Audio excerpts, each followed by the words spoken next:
से मैं यही बताता हूँ, भविष्य पुराण का निंदा मत करे, चाहे आप ना माने, क्योंकि आपका विनाश क्यों आप खुद बुलावें। अभी जो समय है ना, वो समय विनाश की समय उपस्थित है। और ऐसे समय पर मनुष्य समाज को सबसे बड़ा संयम और धैर्य जिसका पास होगा, वो शायद कल मुझ पे बच पाएगा।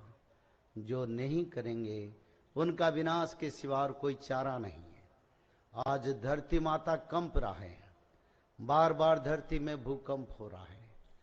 संसार में मनुष्य लोगों का ज्यादा मृत्यु होता है, जीव लोगों का मृत्यु होता है, प्रकृति पंचभूत बदलता है, उत्तर मेरु पिघलता है, और सबसे बड़ा मानव सभ्यता में अपना बड़ापन को दिखाने के लिए, गर्व अहंकार को प्रतिपादित करने के लिए विश्व युद्ध के लिए तैयारी भी होता है।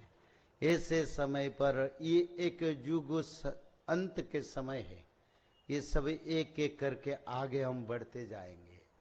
तो प्रभु का समर्पण में आ जाओ ना, वो तो फिर अपने आप को ये संयम और धैर्य के साथ शास्त्र का निंदा मत करो, क्योंकि शास्त्र को जो निंदा करते हैं, हर युग के अंत में प्रभु आते हैं, उस निंदकों का विचार भी होता है। तो इसलिए मेरा ही विनम्रता है, आप ना मानो, ना सुनो, ना पढ़ो, ना समझो, पर निंदा मत करो, क्योंकि भगवान का निंदा तो चलेगा नहीं, क्योंकि अंत समय है। और भगवान कल की जो है ना, वो किसी को नहीं छोड़ेंगे।